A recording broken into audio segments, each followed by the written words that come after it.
Hey guys, so we're continuing our study of the Jewish life of Yeshua, the Messiah, which I'm taking seminary class, and I'm doing my studying with y'all. I also got the hardbacks in the mail, so this is all of them, all 4 volumes plus Ariel's Harmony. This is about 100. It says $140, I think, but it's a good ministry, of course. Uh, So I'll have those when we need them.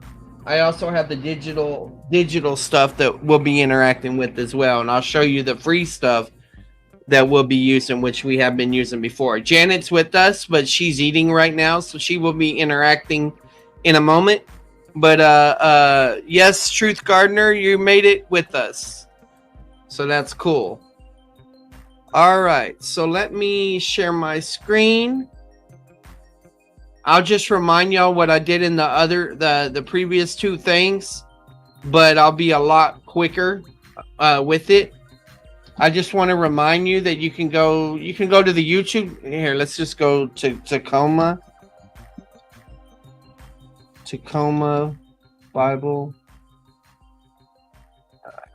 Church.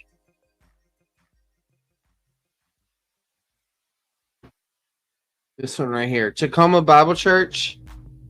And you can click the Bible teaching, Life of the Messiah. And these are on YouTube as well. But you scroll all the way down to Older Post. And you start right here with background, read more. Click the notes, and this gives the background information concerning the rabbinical stuff and all of that. But all the other videos, like the introduction, you click on it, and it's going to take you to the YouTube world. You know, you have it right there. So this is Dane Rogers. He's a peer of mine, also in Free Grace Publishing and other things like that. But good resource for interacting with this as well. He did this one for his church, so there's that free resource. And then there is Dean Bible Org. Now I won't do this in every video, but once I get everything in lined up, I'll just have a slide for each one of these. But you know, I come home from work and I've been a little pressed for time lately. Gotta shut Discord off. It's going wild. You go to extension class and Jewish Life of Christ. And we were on the second one. You select read. All right. And then you select print. When you hit select print, it's going to blow up. Okay. You can bring it large font, or you can put it as PDF. And so this is where we left off. We were in this section right now. I think it was this one. To visit a Mary to Elizabeth, or is it Song of Mary? Let's see. Let me see. The birth of John. Dang it, I'm going to have to go back and look at my other video to remember where I left off. Give me a second. It'll just take a second. Set on Like a 5, it is not read. Thank you. Okay, so the Annunciation of the birth of Jesus to Joseph, paragraph 9. EF. Alright, so this is where we're going to be. And I will wrap read until Janet gets here. Now, of course, I also have the harmony. I am here. You're just PDF. waiting. Yeah, I meant with your voice. So we go to paragraph 9 of this harmony. That's 5. There's 6. 8. The birth of Yochanan. No, F. Point F.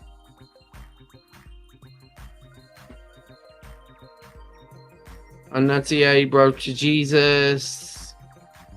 The birth of the king. I think I messed up. I think it's 8. The birth of Yochanan. Luke 1:57 through 80. And then we also have the forms in here, but we'll be going to be working off of this one and going from there forward. All right. So here we go. Now, paragraph 9, the Annunciation of the birth of Jesus to Joseph. Now we switch over to Matthew's account. Here, Matthew tells us the story from Joseph's perspective. The emphasis on this paragraph is specifically on the virgin birth, and that's pointed out 3 times. First of all, the second line, Matthew 1:18. Before they came together, she was found with child of the Holy Spirit. The second time is in Matthew 1:23, where he quotes Isaiah 7:14, which shows the way Isaiah 7:14 was understood in the first century Jewish context. And then Matthew 1:25 says, even after the birth of Jesus, he knew her not until she was brought forth her son. So even after the marriage ceremony, there was no sexual relations between the two until the child was born. The way the phrase reads, it also means that once the child was born, they did have relationships. And in fact, she produced 6 more children, minimally, maybe more than 6, but at least 6 more. We'll see that in a later paragraph. Now, when he hears about the pregnancy, assuming she's been unfaithful, he knows he can make her into a public example, but chose not to do so. He simply is going to do everything privately, and the legal divorce was writing her a bill of divorcement and handing it to the woman, and then the divorce was finalized. But the message of the angel to Joseph does 3 things. First of all, to fulfill the marriage vow, to go ahead and fulfill the marriage vow. Secondly, to believe her story, to believe her that she was never unfaithful. And thirdly, all is according to plan, in accordance with the prophecy of Isaiah 7:14. This is the way the Messiah was supposed to be born. In Matthew 21, it also specifies, you will call his name Jesus. That's 121. Yeshua, Mary was not told this. Joseph is because of the theme that shall save his people from sins. The birth of the king, paragraph 10, Luke 2:1-7. So let's go back to here. The birth. Okay, so we're on number 10. 9. Yeah, the birth of the king, Luke 2:1-7. Okay. Now, paragraph 10, which is small g on the outline, the birth of the king. Now, based upon what Luke tells us in the gospel, and based upon what Matthew tells us in the gospel, and based upon what we know from historical sources like Josephus, the first century Jewish historian, we're able to pinpoint fairly accurately the actual year that he was born. We can deduct from these 4 specific clues. The first clue, let me bring up my PowerPoint because I have these on there.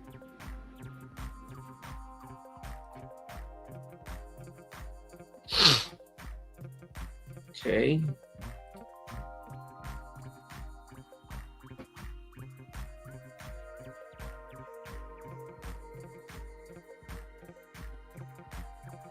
All right, so right here, I'll just see where we're going. So there's a decree that's issued in 8 BC. Well, Herod leaves Jerusalem in 5 BC. And then Herod dies in 4 BC. So Jesus is 2 years old in 5 BC, where Herod and the wise men meet, or earlier. So that's basically saying that Jesus was born 76 BC, according to this. Okay? That's what we're talking about here. All right. The first clue is based upon the year that Herod dies, and he dies in the year 4 BC. And the Gospels are quite clear that Herod was living when he was born. So since Herod dies in 4 BC, that tells us that he was born sometime before the year 4 BC. Talking about that he is Jesus. The decree of, he doesn't say which decree, mentioned in this paragraph was issued in the year 8 BC. Okay, I know which decree. Now it came to pass in those days there went out a decree from Caesar Augustus that all the world should be enrolled. This was the first enrollment made with Quirinius, who was governor of Syria, and all went to enroll themselves, everyone to his own city. And Joseph was also went up with Galilee of the city of Nazareth into Jehuda, to the city of David, which is called Bethlehem, because he was in the house and family of David, to enroll himself with Miriam, who was betrothed and being great with child. And it came to pass, while they were there, the days were fulfilled, that she should be delivered. And she brought forth the firstborn son, and she wrapped him in swaddling clothes, and laid him in the manger, because there was no room for them in the inn. So this isn't Christmas in July. It's more like Christmas at the end of August. But that's where we're at right now. Excuse me for a second.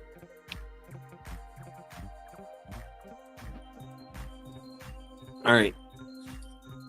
All right. So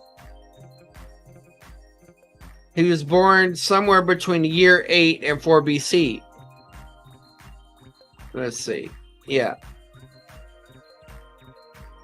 Let me make sure I read that. The decree mentioned in this paragraph was issued in year 8 BC. In Luke's gospel, he makes it quite evident that Jesus was born after the issue of the decree. Because of this decree, they have to travel from Nazareth to Bethlehem. So that gives a 4-year parameter. He was born somewhere between the year 8 and 4 BC. But we narrow it down even more. The third clue comes from Josephus. The third clue tells us that Herod left Jerusalem in the year 5 BC and moved to Jericho. He spent the last year of his life in Jericho and never did come back to Jerusalem again, and in Jericho is where he died. When the wise men met with Herod, the wise men with him when he's still in Jerusalem. So the connection between the wise men and Herod had to come sometime before the year 5 BC, the year before that year, at least before he left for Jericho. And the fourth clue coming in Matthew's account we'll see a bit later. At the time that the wise men and Herod met, Jesus was already 2 years old.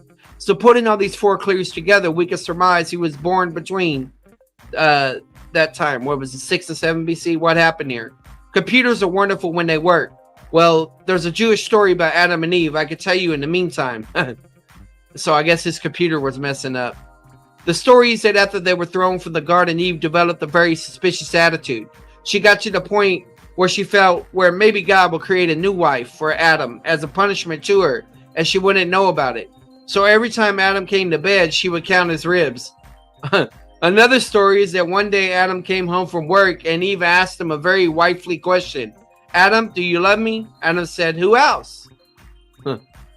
There's no one else. He's telling a joke because she was the only woman alive. So he was saying, who else? That's funny. That's Fruitenbaum. What happened was when he was giving this lecture, his computer died, and so he made those 2 Jewish jokes. All right.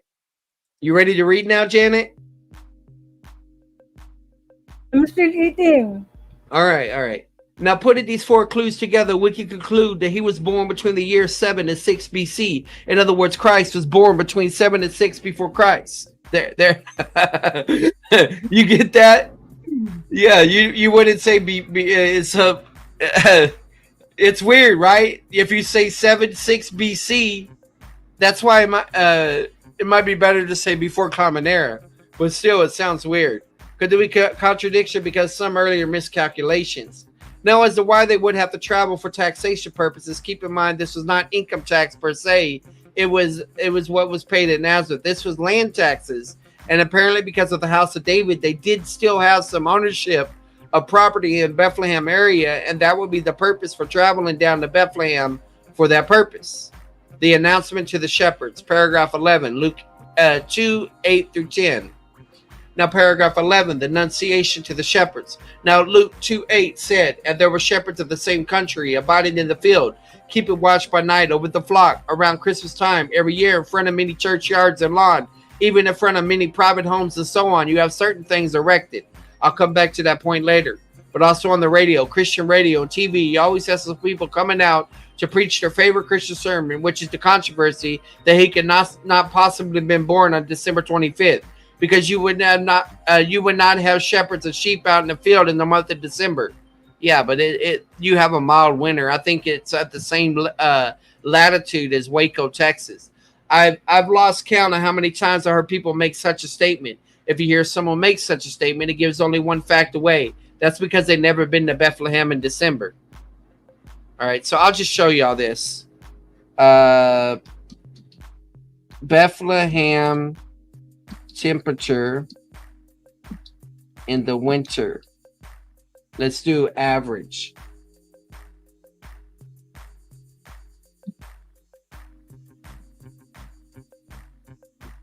All right. The cold season lasts for 3.2 months from November 30th to March 6th, with the average daily high temperature below 47 degrees Fahrenheit. The coldest month of the year in Bethlehem is January, which averaged a low of 24 degrees Fahrenheit and a high of 38. Okay, so that's in January. But if Jesus is born in December, average Bethlehem temperature in the December.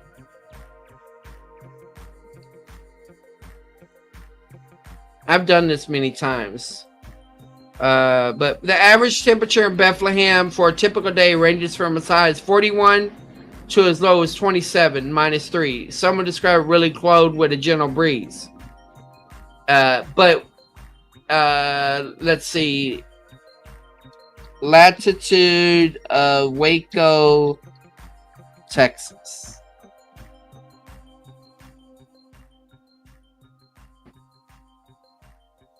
Yeah. If I remember right, I can't remember who said that. I need to put temperature, TEMP. Hi, God the Son, Jesus Christ save. Hi. Yeah, you'll find out. And supposedly it's the same temperature or whatever as Waco. But y'all can look into that. I've heard that example brought up, but we'll hear what he says here. So this is Dr. Fruitenbaum talking. I lived in Israel for several years. I spent more than one December, and there were sheep and shepherds all over the place. It's a very good time for sheep to be out there. Unlike America here that receives rain in all 4 seasons, in Israel the rain is fixed to a specific period of time. Yeah, the wet and the dry season, right, Janet? You know about that. Monsoon and a typhoon and Yes. not typhoon. Yeah. The rains begin to fall at the end of October. They fall in the months of November, December, January, February. They will begin to peter out in March and die out by mid-April. From mid-April to mid-October, no rain falls. And by the 1st of October, the hills of Israel have been burned dry by the sun. Once the rains begin to fall in October, by December, the whole nation is a carpet of green. Even the desert is a carpet of green. It's a great time for the sheep to be out there. So those of you who use verse 8 against a December 25th date are basing their conclusions of what people may do in Montana in the month of December. They say nothing about what people may do in Bethlehem. Now, mind you, I'm not arguing in favor of December 25th date. I'm only here. Let me do it this way. Latitude for Bethlehem. Let's see if I can do that right.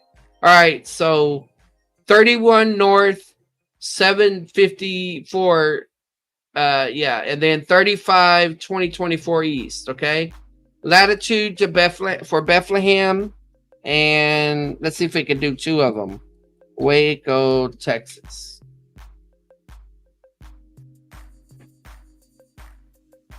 All right, so it gave me several of them, so let's see if we could do it this way. Yeah, so latitude, right? Latitude is the first number. So you'll see 317054, 315493.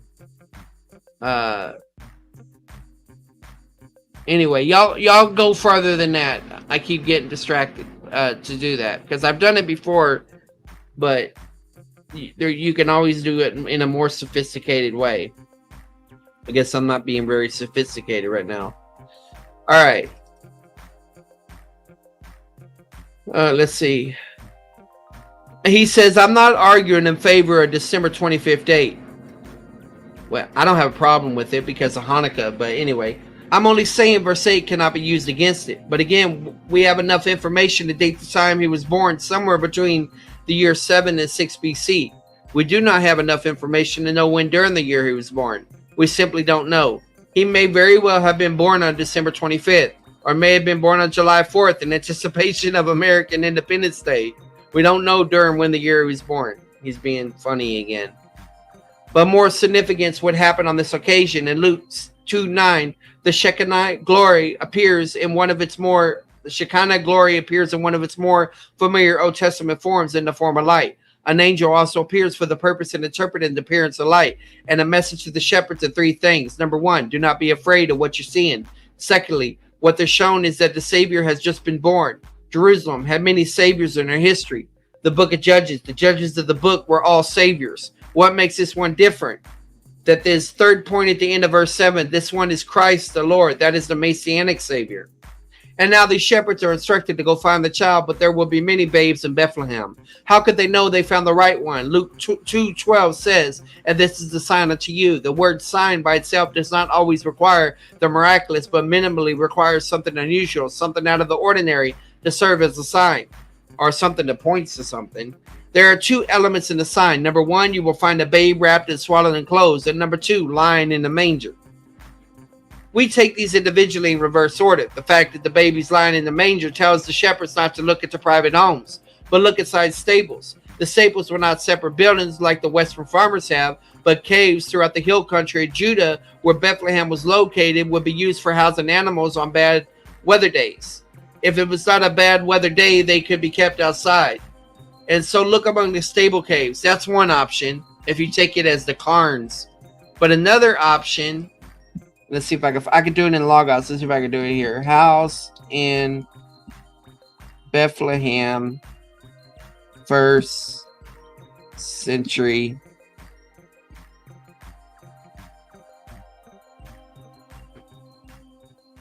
Images.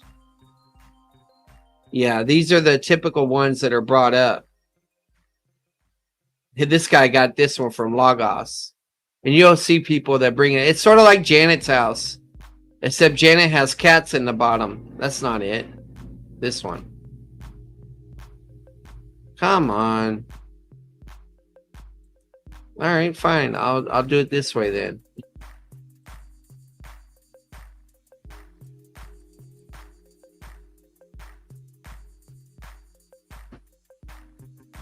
Oh, you're not going to do that for me? Okay. He got it from Logos. I just don't want to have to search for it in Logos. Alright. Let me try plan B. Okay, so look, guys. This is a cutaway. So you bring your animal in the bottom, right? And in your courtyard, your kitchen would be down here. There's a storage. And you go up there and you would live upstairs. Like Janet lives upstairs. So this is the idea that some of the people are pointing out of how things were. Also, the upper room can be understood in light of that. That's something y'all could go research about that. So he's talking about the caves. And if you type in, it's been a while since I've done this. Bethlehem caves, I think they're called cairns. C-A-R-N-S.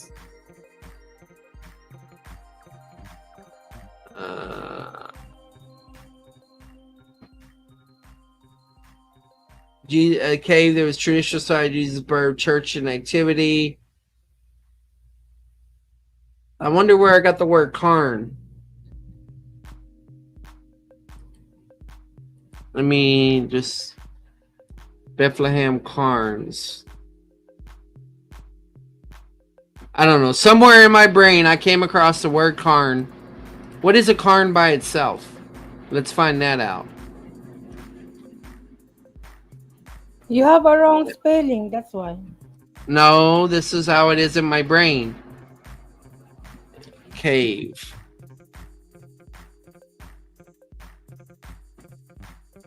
Somebody's smart out there. They'll figure it out. Anyway, I came across it in reading once.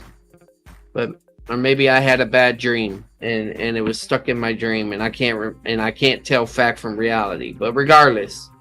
All right. So he's talking about the babe, right? And he's talking about caves throughout the hill country of Judah where Bethlehem was located would be used for housing animals on bad weather days. If it was not a bad weather day, they could be kept outside. And so look among the stable caves, and being shepherds by profession, they would know where these stable caves are. He's using their profession to point out to finding these caves. Now, why was he born in the stable cave? As paragraph 10 shows, that's when they came into Bethlehem looking for better accommodations. There's no room for them in the Holiday Inn. Instead of Holiday Inn, you hear the joke he's making? Y'all hear that, guys? No room in the Holiday Inn, but the Holiday Inn. So they had to find different accommodations. What they found was a stable cave. That's not the totality of the clue. The clue also says you will find the baby wrapped and swaddled in clothes. That's not really a baby cloth. The same wording is used of burial cloth. You'll find the baby wrapped in burial cloth. Now, why burial cloth? Because interspersed among the caves were the caves used for burial purpose. So in these stable caves, the niches and the walls, you can still see to this day, they would store burial cloth. If a person died within the town, they would bring the body out. wrap the body up in strips of cloth, for the cloth stored in the stable caves, and then take it to be buried in a different cave or in a cemetery below the ground. Because he was born in a stable cave, Joseph and Mary had to make use of that which was readily available, which was burial cloth, and the symbolism should not be missed. On the first day of his life, he's wrapped with the same kind of cloth they wrapped him again this last day of his life, with burial cloth, and that shows the purpose of his birth, inclusio. All of us here were born to live. This one who is born to die and is signified by being wrapped in burial cloth. At this point in Luke 2:13, a host of angels became visible with the twofold message in verse 14 concerning God. Glory to God in the highest concerning man, and have peace among men in whom he is well pleased. Many of our popular Christmas hymns, while they're rather a nice sound, they're not always accurate biblically. And one such hymn book says, "Hark, the herald angels sing." Notice it does not say they sing it in verse 13. They merely said it. It was a proclamation made not put to music. I have nothing against music. I enjoy listening to music of various kinds, especially Messianic style music and Jewish music. I also enjoy other types of music as well. I was once asked if God ever sings, and my answer was, I don't know if God ever sings, but if he does, it must be in a 3-part harmony. But that was not the case here. Get it? Because he's Trinity. He's making jokes.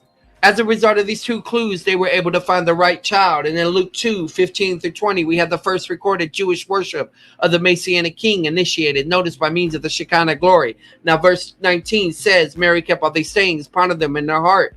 And Luke is the one that records this from the woman's side of things. And later on, she will reveal these things to Luke. 3. His infancy and childhood. Paragraph 12-19. The circumcision. All right.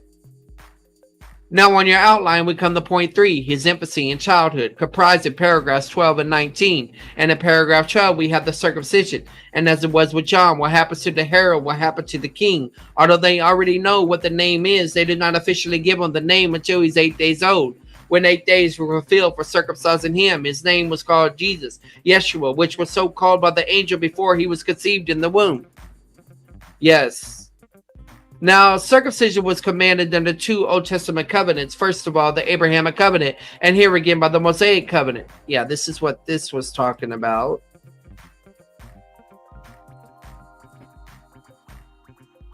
Right there, the 2 different bases. Abrahamic covenant, he says it's obligatory for Jews only, talking about circumcision, and the meaning is a sign of Jewishness. But the Mosaic covenant was for Jews and Gentiles, and it was a sign of submission of the law.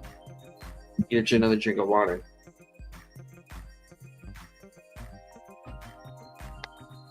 Okay. Do you agree? Do you have knowledge about this? About what? Truth Gardener comments. The one Nissan day to Jesus' birth was using an eternal date in the New Testament, particularly birth of John the Baptist.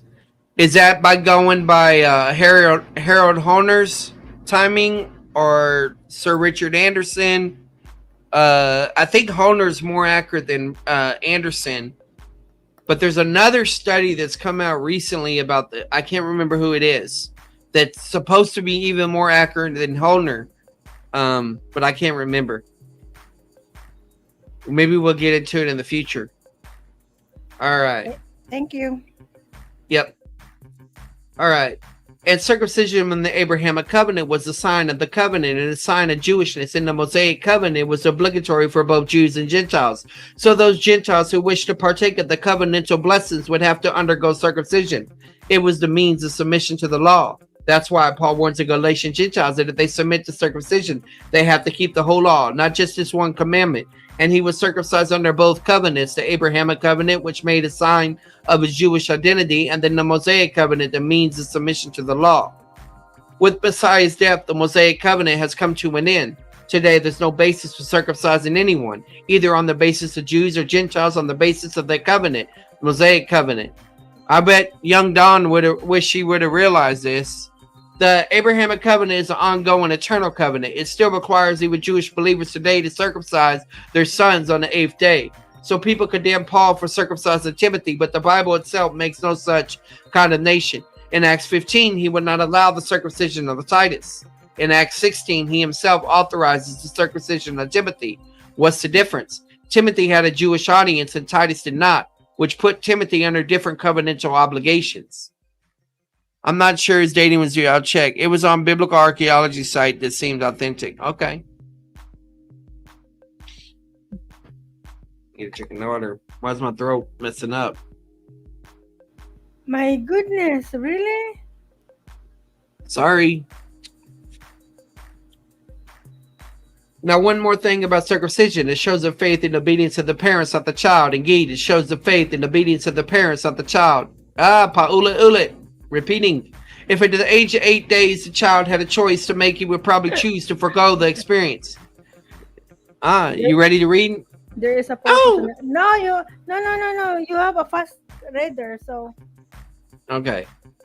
That's one reason why baptism is not the antitype to circumcision. Janet, if you read, it's okay. I want you to read. No, you don't have to. You don't have to rap. Okay. Baptism is to show faith in the one that's being baptized, not the parents. And so in the Bible, the antitype to circumcision of the flesh is the circumcision of the heart, not baptism. The presentation, paragraph 13, Luke 2. Luke 2:22 specifies this happens 40 days after he is born. In view of the Mosaic law, if a woman gave birth to a baby girl, she is unclean for 80 days, and then she undergoes the cleansing process.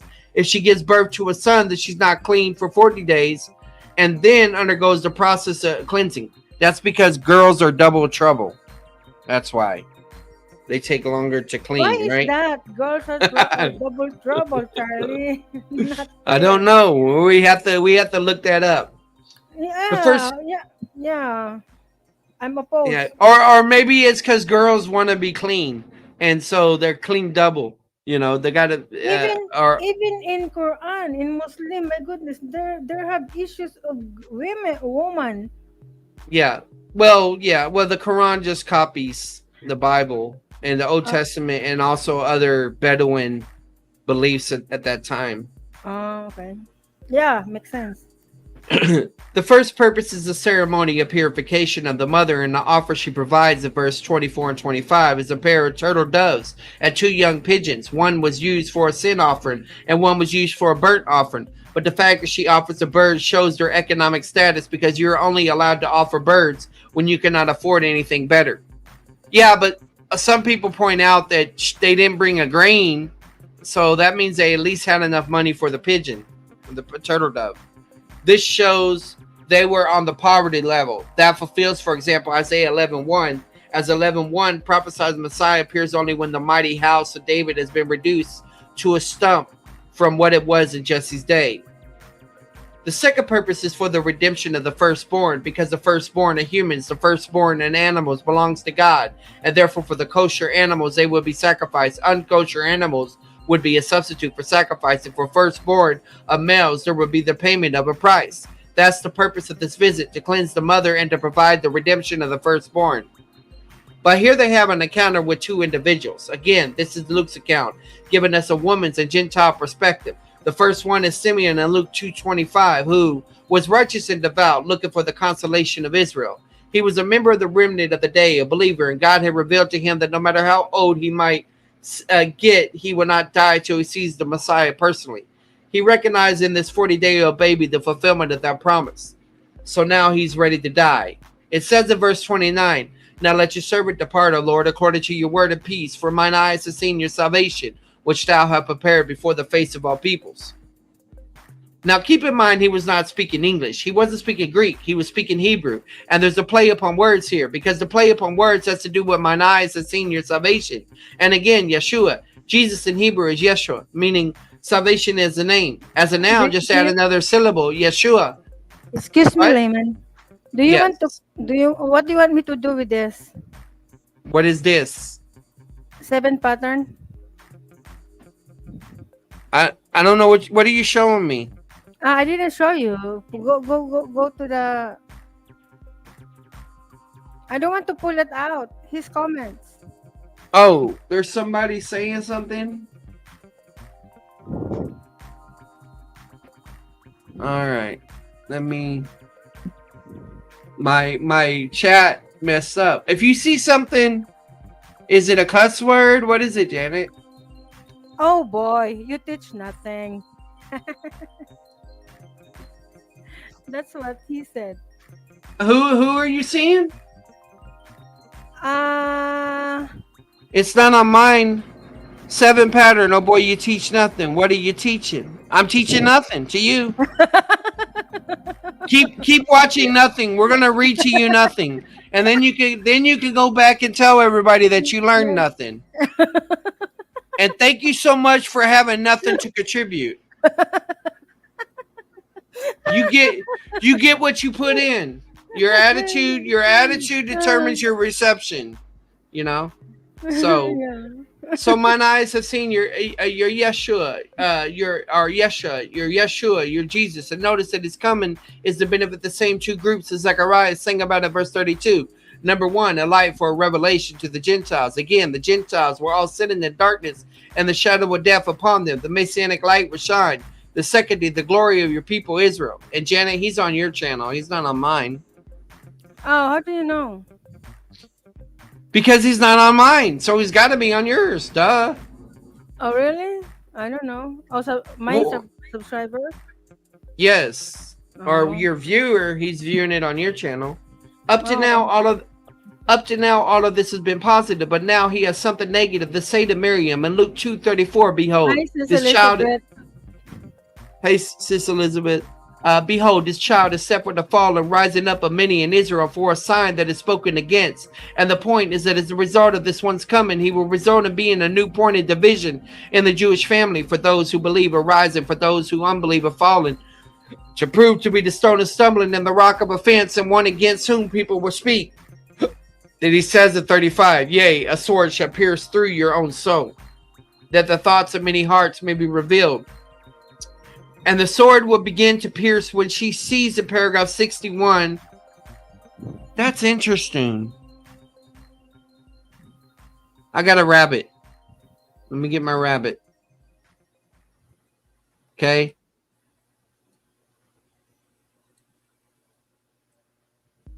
Oh, by the way, Sis Elizabeth. Uh, while Charles finding his rabbit. About the layman seminary, we authorize you to have whatever logos that I mean only the yellow one that's on the original yellow one thing of the layman seminary. You can have that on, you know, you can do whatever you want, concerns about t-shirts, you know. I'm sorry I wasn't able to respond to you over there on Facebook because I was so busy. I'm so sorry. And yeah, this yellow logo, yeah, you can have that because yeah, if you are near in the store who make printing, then you can have that. I already layman is already have a permission to you to us, right, Charlie? Make it. Yeah, Elizabeth. All you got to do is take any label Yeah, that the yellow one, only the that yellow you one. already have and just go to a t-shirt shop and print it out. Hmm. And if you get a good one, and we'll use it as a prototype, and maybe one day, it could become merchandise or whatever. If we ever get to that point. Yeah, you are But the one who's selling it. This is yeah. Elizabeth. All right. So look here. Here's the rabbit. So this is where he's talking to Mary, right? And a sword will pierce even your own soul, to the end that thoughts from many hearts may be revealed. Okay. Now to show you this rabbit, I'm going to bring up another passage. Let's see. How do I want to do this?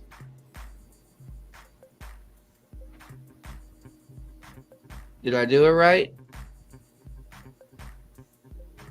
I don't have any idea what you are doing. Well, Where's hold on. where's the rabbit? I thought literally rabbit thing. Well, just watch. I'm going to show you the rabbit. No, Mm. that's not the right way. Oh no. Oh no. That's going to mess all my stuff up. I don't remember which one I had selected. Oh I'll fix no. I'll fix it. I'll fix it later. Dang it. recent. No, we'll just go with that one. All right. So what I was trying to show y'all.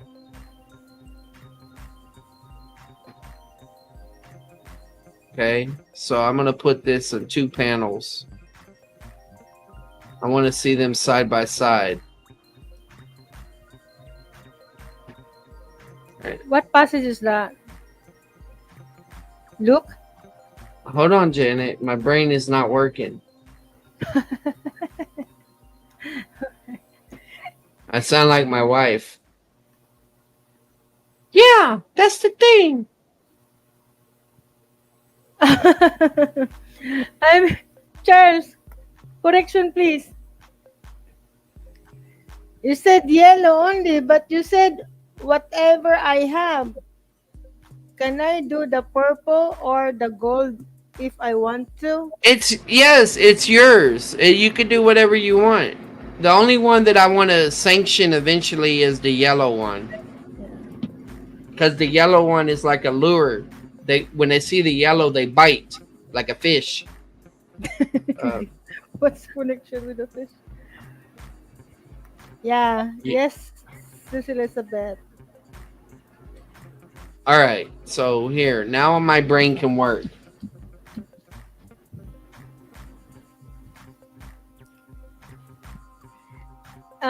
It's already broadcasting. We name we call your name Sis Elizabeth, so you can, if someone said, "Hey, you should not do that," and then you will say to them, "I have proof." All right, so this is just in the English, okay? So let me just make an observation sheet. Wait, that's not what I want. I want to make a this. So look what's in my brain. Your brain is copycatting. Copy. Okay, look. All right, Okay. so look at Sawako. And the sword will pierce even your own soul. So you got sword, right? Mm-hmm. For the word of God is living and active and sharper than any two-edged sword. Okay? Okay. Then pierce. And Pearson. Okay? Let's pick another color. Even your own soul. As far as the division of soul,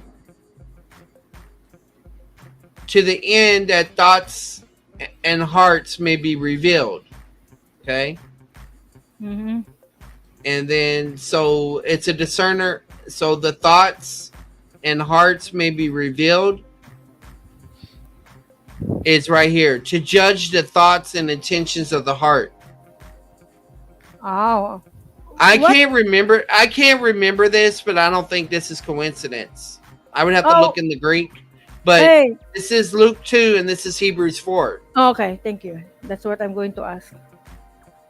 So do y'all see the point here? One, Yes. 2, 3, 4 concepts. Yeah, the One, same. 2, 3, 4 concepts they're sharing. Yes. And so this passage is about divine discipline, and the sword will pierce even your own soul, to the end that thoughts and hearts may be revealed. And this is talking about, it's going to convict her, it's going to grieve her, but it's going to reveal many's hearts. So I don't know if anybody's done any work with that, but that was in my mind as I was reading that, the comparison. Oh. So y'all could study that out, see what y'all come up with. Oh, okay. Now, if we look at the Greek, we could probably go deeper, but we won't I'll do that at another time. Okay? Okay, but before that, Ruth Gardner said part of argument for what that for oneness son date Yeah. is Exodus 40 verse 2 and 34. First tabernacle set up. He has much more evidence. using other eternal dating. No mention of others dating system. Just scripture. Check it out. Okay, so I've been down some of this. I'm not saying it's about this particular issue, but you got people that will argue about the dating and the calendar when the Jews kept this and the Jews kept this and the feast days and I don't know if this is it, but yeah, I will look into that. But I don't know if we can narrow it down that much, but I'll look it up. It sounds like that one's based on typology, and that he got the incarnation, he tabernacled among men. So I'll look into it. Thank you, Truth Gardener. Yeah, a sword shall pierce through your own soul, and the thoughts of many hearts may be revealed. And the sword will begin to pierce when she sees in paragraph 61 and 64 that the leaders of Israel rejected him. And it will pierce as deepest when she sees him hanging on the cross, yet the death of Jesus is essential, so the hearts of people could be revealed. The second encounter is with the woman, as Luke would report in Luke 2, 36 and 38. And there was one Anna. Anna is the Hellenized form of the Hebrew Hannah. She was a prophetess, and she was of the tribe of Asher. Notice what tribe she's from, Asher. This is supposed to be one of those so-called 10 lost tribes. She's not lost. She knows where she is. And the concept of 10 lost tribes is simply a myth, come from all 12 tribes. And notice how old she is. She is over a century old because she has been a widow for 84 years. She was married for 7 years previous to that. And so by the appointed time, she's over a century old. And she also recognized in this 40 days old baby, the Messianic person, in verse 38, spoke to him to all them that were looking for the redemption of Jerusalem, to the believing members of the remnant. His infancy, paragraph 14 to 16 in Bethlehem, paragraph 14, Matthew 2, 1 through 12. Now we come to his infancy, small c, in the paragraphs 14 to 16. Now paragraph 14 is infancies in Bethlehem. Again, around Christmas time, every year people erect these little idolatry centers known as nativity scenes. They look something the same as a barn, but no Jew in the first century recognized it to be that. There were no such barns in the first century Israel. And then there will be three people inside the barn: Joseph, Mary, and Jesus, sometimes with halos, sometimes no halos. Sometimes Jesus is still in the manger, sometimes on Mary's lap, facing this holy trio, all the Jewish shepherds we talked about previously. And on the side, you have three kings. The next few moments, we should be destroying these nativity sets. The fact is that the Jewish shepherds and the three kings never met each other. The events are separated by about 2 years in time. Yeah. 1 second. Let me get a drink. Okay, so Truth Gardener said, I can post a link. It's nothing. And it's nothing like I've read before. And Okay. he said, no, not based on typology. Just Yes, a please point post made. the link. Yes, please post the link. Where's your wrench? Where's your wrench, Truth Gardener? You What didn't range? want one? What range? He have S. What range? If she doesn't have a wrench, she's not a moderator. Did you not want to be a moderator? Because I don't know if it'll let you post the link. That's what I'm saying. It's okay if you don't want to Oh, be a moderator. Yeah, someone stole the wrench. Maybe it was the Grinch. someone stole. All right. There's a popular Christmas song, "We Three Kings of Orient." Or yeah, I can't sing that. And there are two mistakes just in the first line. First off, we three. But notice we don't know how many there were. At least two. The word is plural. It may be two. It may be 20. It may be 200. It may be 2,000. We don't know. Enough of them were there to cause the whole castle to be stirred with excitement. This implies more than just two or three. It says we three kings, but they're not called kings anywhere in the passage. They're called magi, or wise men, as the word means astrologer. What we have here is an unknown number of Gentiles that are just coming from the east, from Mesopotamia, from Babylonia to Jerusalem with a question: where is he that is born a king of the Jews? And this raises a bunch of questions, such as being Gentiles. How would they even know about a messianic concept from Daniel and as well as the prophet of Balaam? Not been asked to be a moderator, just posted the link. How in the world were you not asked to be a moderator? Everyone gets a wrench that acts like they got some sense. And of course, you got plenty of sense. My goodness, you should have told me.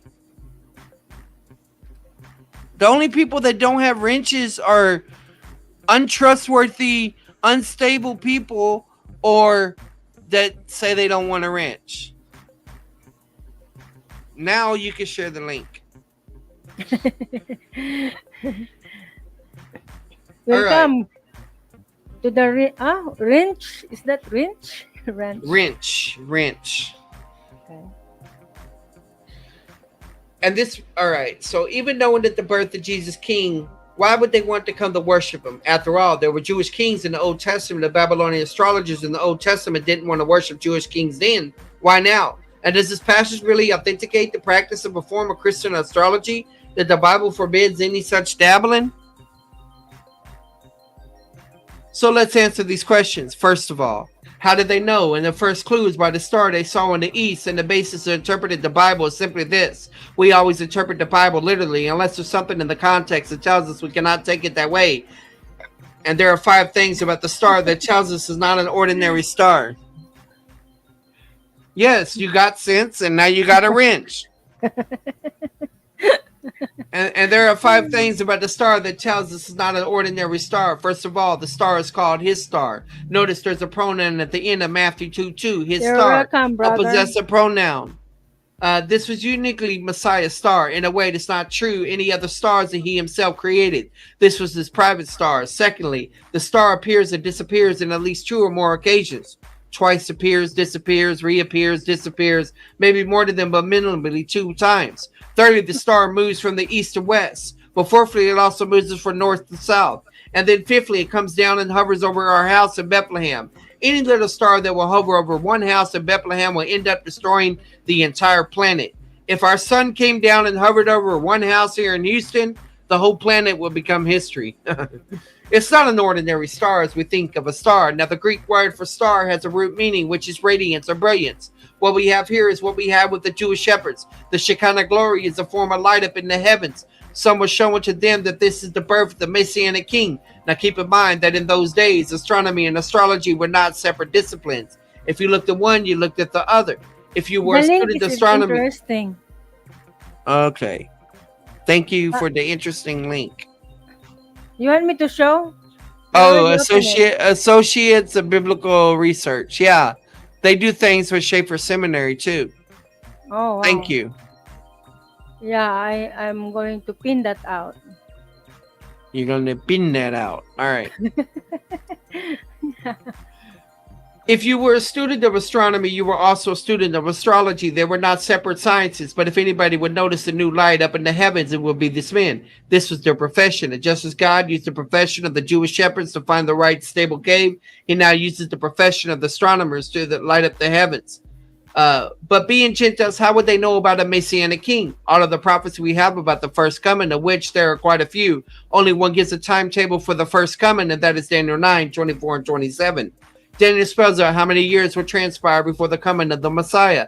Unlike other books of the Old Testament, the book of Daniel was not written in Israel, it was written in Babylon. In fact, half of the books of Daniel is not Hebrew, the Jewish tongue, but Aramaic, the tongue of the Babylonians. As you read through the book of Daniel, you will see 2 things to become relevant to Matthew 2.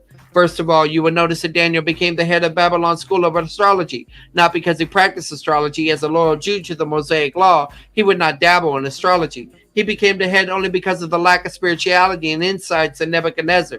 Nebuchadnezzar noticed the unique ability that Daniel had. He had made the assumption that Daniel was the superior astrologer and made him the head of the whole Babylon school of astrology, but he never received any revelation for the stars, only the creator of the stars, the God of Daniel. The second thing is the one day Daniel saved the lives of all the other wise men of Babylon, because when they could not interpret the dream that Nebuchadnezzar had sentenced all of them to be executed.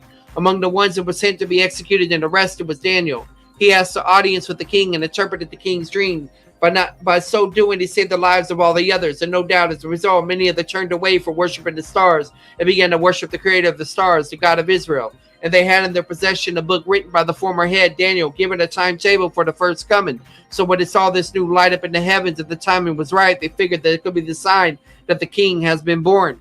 Now, Daniel did give a timetable for the first coming. Daniel did not connect the Messiah with the concept of a star. For that, there's one other Babylonian connection. It's found in the book of Numbers, chapters 22 and 24, the story of Balaam. Now, Balaam's or Balaam.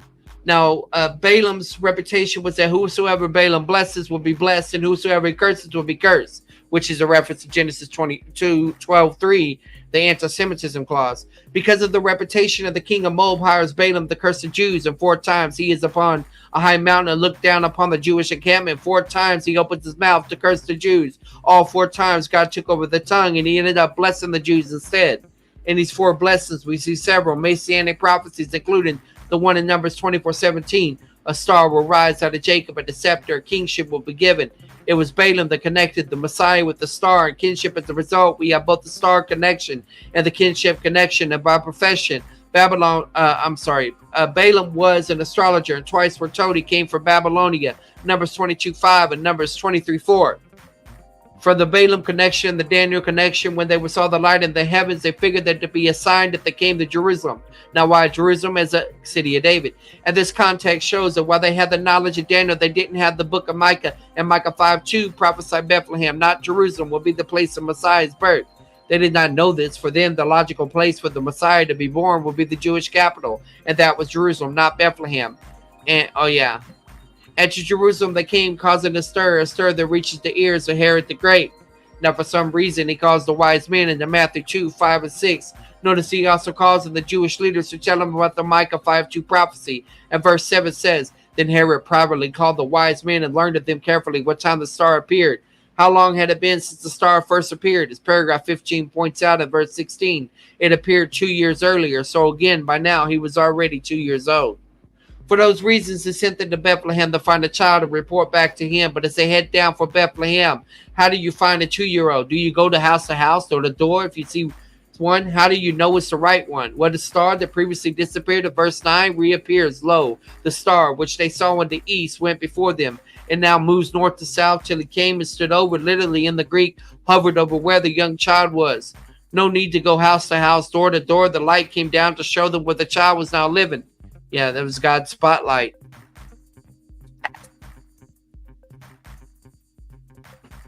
My goodness, no cup or glass or Sorry. The cups and glasses are dirty right now. Matthew 2:11 says that when they came into the house, not a stable cave where the shepherds found them, now in a private home. And here in verse 11, you have the first recorded Gentile worship of the Messianic king, and but the first Jewish worship and the first Gentile worship were inaugurated the same way, by means of the Shekinah glory. 3 types of gift, each of which contains symbolic meaning. Gold is a symbol of kinship. He's a king. Frankincense is a symbol of deity. He's a god. He is God. Myrrh is the symbol of death, the sacrifice. The kinship is found in Daniel 2. The frankincense in Leviticus 3:2, Leviticus 5:11, and the death and sacrifice. Mark 15:23, John 19:39.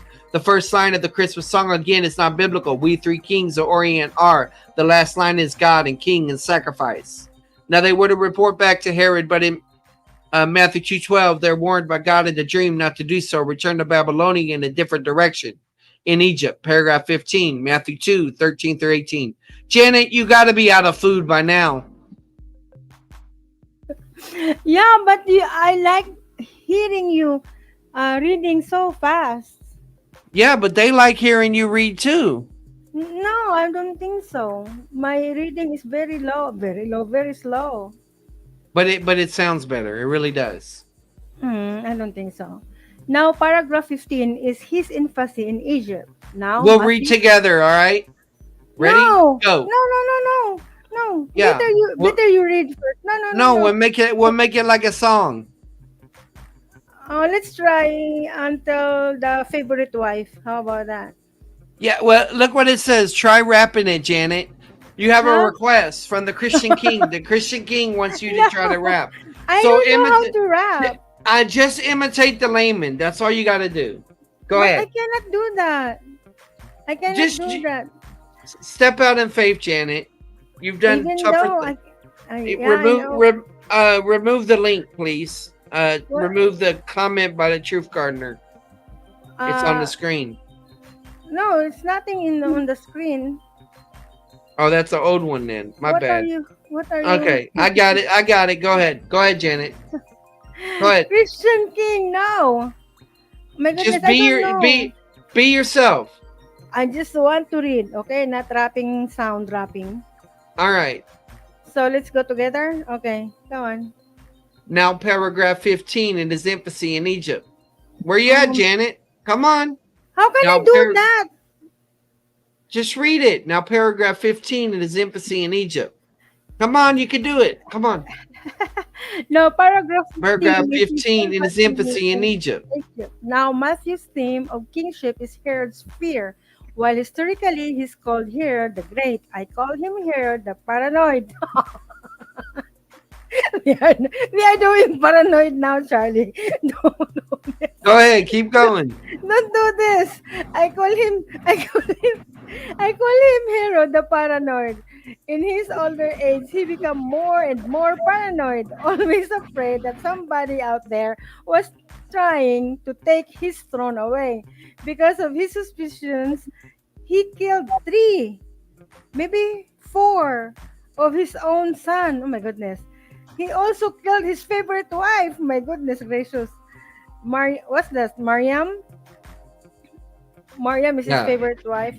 Mariam, because of suspicions of conspiracy. Now, Caesar Augustus, who was Caesar in those days, once said, in light of Herod's actions, it was safer to be Herod's pig than Herod's son. Herod was the nominal convert of Judaism, and so he did not eat pork. So if you were Herod's pig, you were in pretty safe hands. But to be Herod's son, that was an occupational hazard. And now he's concluded there's a 2-year-old boy in Bethlehem conspiring to take his throne away, so he sent his army to enter Bethlehem to kill every male. Oh my goodness, he's so crazy. Yeah, paranoid. I Yeah. agree. Some people say that he might have had syphilis and all of that stuff, which Oh, affects your brain too. So he had some people say he had sexual transmitted diseases and all that. I don't know. okay. Inter sent his army to enter Bethlehem to kill every male child under the age of 2 years. And why 2 years? Because verse 16 tells us that the information he got from the wise men, how long the star first appeared to them. Then 2 years. This is Matthew telling the story from Joseph's perspective, and angels appear to Joseph, warning him to flee the city. And so they flee into the land of Egypt, where they live for the next year or two. Now we already know that they were under poverty level. How would they get the money to travel and live there for that increment of time? Yeah, right? They don't have money. Thanks Yeah. to the gold, frankincense, and myrrh. Myrrh. Oh, that's why. But how they can? They used the gifts to pay their way. They Yeah, sold them, yeah. possibly. But they are traveling. Oh, okay, okay, okay, got it. Yeah, they finally have some resources. 3. In Nazareth, paragraph 16, Matthew 2:19 to 23. No one paragraph, no, one more paragraph, paragraph 16. His infancy in Nazareth. Matthew's account in Matthew 2:19, when Herod was dead, that was about a year or 2 years after this. Once again, Matthew tells the story. He informs us that the angel appears to Joseph, informing him to return to the land. Now, no single son of Herod got all of his inheritance, but it was divided among three of his. What's wrong? Among three. Sorry, What did you just do? it's an accident. Where am I now? The screen Uh, hasn't moved, Janet. yeah, I know, but where I lost myself. When Herod You was dead, Okay, there. Now, no single son of Herod got all of his inheritance, but it was divided among three of his sons, one of which was Archelaus, who received Samaria and Judea. As bad as Herod the Great was, Archelaus was considerably worse in many ways. In fact, at the time of his crowning, he had, oh my goodness, 3,000 Jews killed. It was done in the temple compound during Passover. Galilee was under the jurisdiction of Herod Antipas, who was a milder, Mil- mi- Milder.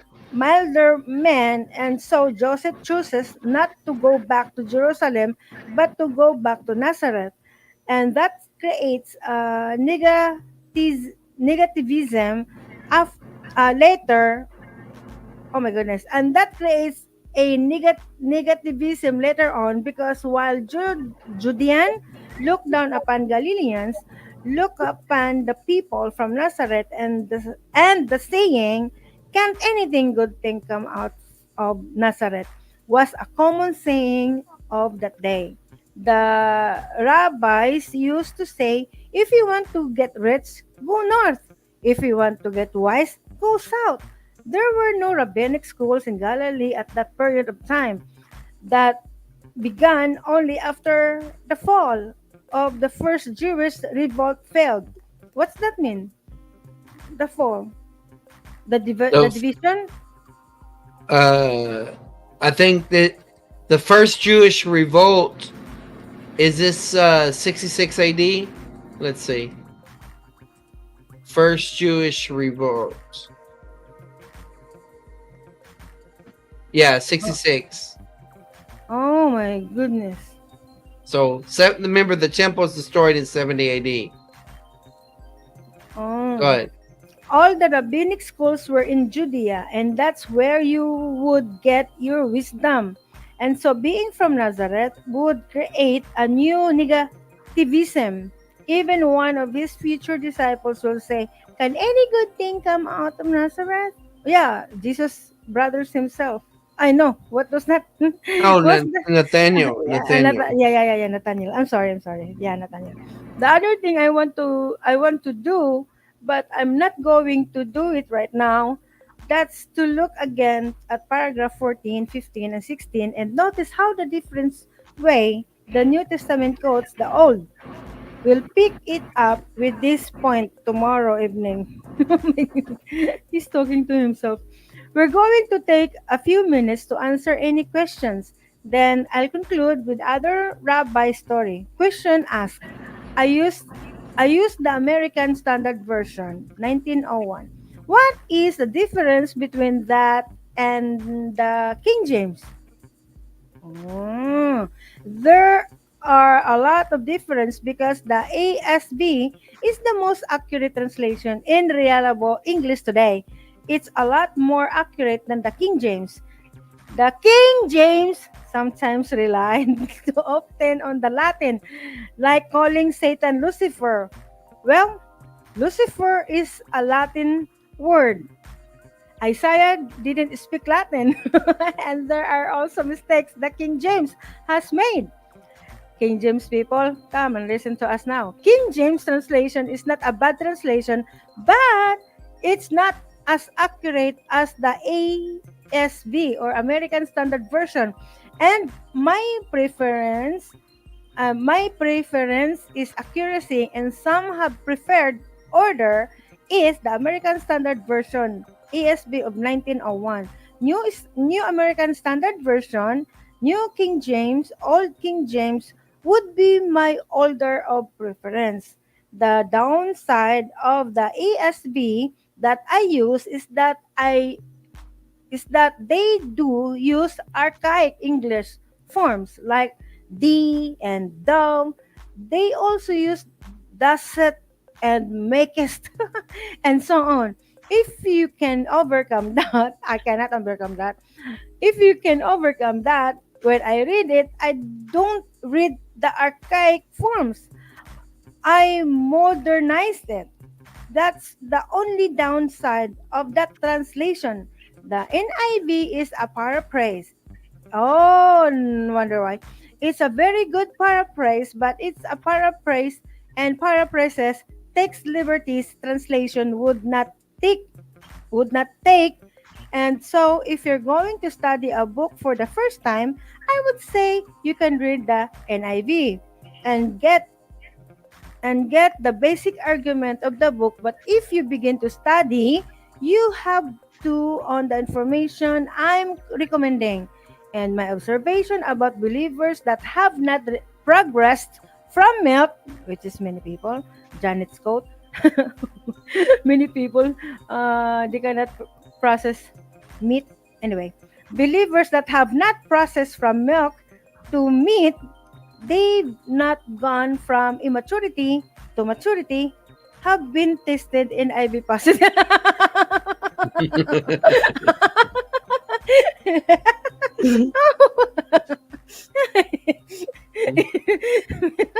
Oh my goodness. Ay, was this fruit? I cannot say his name. Fruit and bomb. Hmm, fruit. Anyway, I'm sorry, doctor. Question asked. Can't hear. The list was done not determined what order would do it when. Oh my goodness, what language are you talking? I cannot understand. Question asked. Can't hear. Will you read that for me, please? I cannot understand what I'm reading. Okay, he's asked. Someone's asking a question and he can't hear. The list was done not to determine what order would do it when. It was in the order itself which priest would do what. Like Zechariah was chosen by Lot to burn the incense. Somebody else was chosen by Lot to do something else and something else. Someone said, "I thought it was the same job done consecutively." If we had that, and then we can determine we have different records about which order was when. They contradict each other, and plus it is not quite that. It was to determine what priest would do what function on a day-to-day basis. Oh, they did, but they didn't have a record to know which order did when. If we had a definite clear statement as to unified, but one section says this order did this at this point in time, and the latter on it says somebody else did it at that point in time.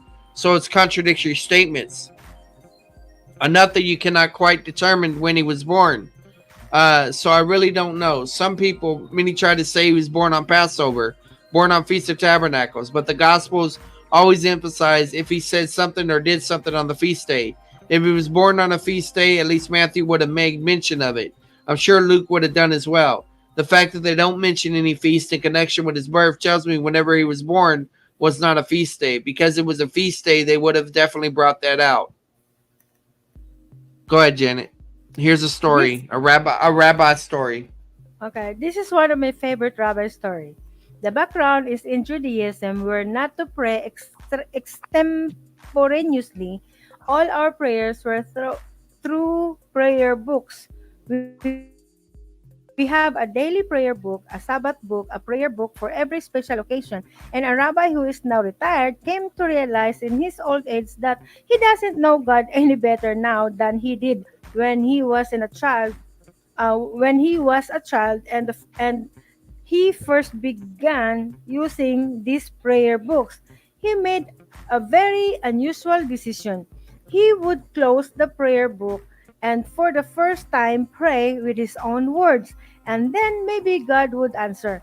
He had a few questions to ask this God to get to know this God better. So he began to pray. He humbled a lot in the beginning, but Stumbled. I'm sorry. He stumbled a lot in the beginning, but after he got smoother and more eloquent, and he went for a very long time, and after he went a long time, he finally heard a voice from heaven that said, "Yes, sir." God saying, "Yes, sir." "Yes, sir. Buy what you want." The rabbi says, "I want to ask you just a few questions to get to know you better." And God says, "So ask." Well, my first question is, what does time mean to you? And God says time to me is like this. 1 second is like a million years. A million years is like 1 second. The rabbi says, "Huh? My second question is, what does money mean to you? And God said about the same. Huh? And God said about the same. To me, a penny is like $1 million, and $1 million to me is like one penny. The rabbi says to that case, Lord, I have a third question. May I please have one of your pennies? And God said, of course. Just wait 1 second. It's a joke. That's Meaning, a joke. wait a million years. Yeah, yeah, My goodness. Many years to wait. If million years is one penny. yeah. Oh All my right. goodness. So, Janet, you have Yes, other things sir. to do, so we will land the plane for this time. Yeah, and yeah, sure. What is that? Wait. Let us. Thank you so much, Sis Elizabeth. Yeah, Hero's crazy. My goodness. That was crazy. That paranoid, more specifically. Okay. Yeah, thank you too, Truth Gardener, for being with us. And I hope, Truth Gardener, you listened my Bible study yesterday, my yesterday night, and I or maybe that's your morning, or wherever you are. And I do the color coding. I'm enjoying doing it, and I have a lots of learning from it. Even though I've done that many times, but yesterday is different. It's like it's like I had many, you know, what's that? I have many. I learned I learned many. I learned uh, a lot yesterday Janet, night. close your eyes when you're talking so you don't get distracted. Yeah, that's why. You're Since like, it is and you're talking like, what's that? You don't even finish your sentence. You're like, what's that? All right. because So you let me change show it. you what this is. So this was Thank you, everyone. God bless you all. Sis Elizabeth said. week one was an introduction, and then this is week two. So the quiz opens on September 1st, and it's due 9/7. Well, my debate is on the 7th, and then you have the lessons 1 and 2, Oh, and your here's schedule. the sections. Here's the sections. 1 and 2 is what we've read so far, even though we made 3 videos. Then we have the PowerPoint slides, which I'm pulling from but not including.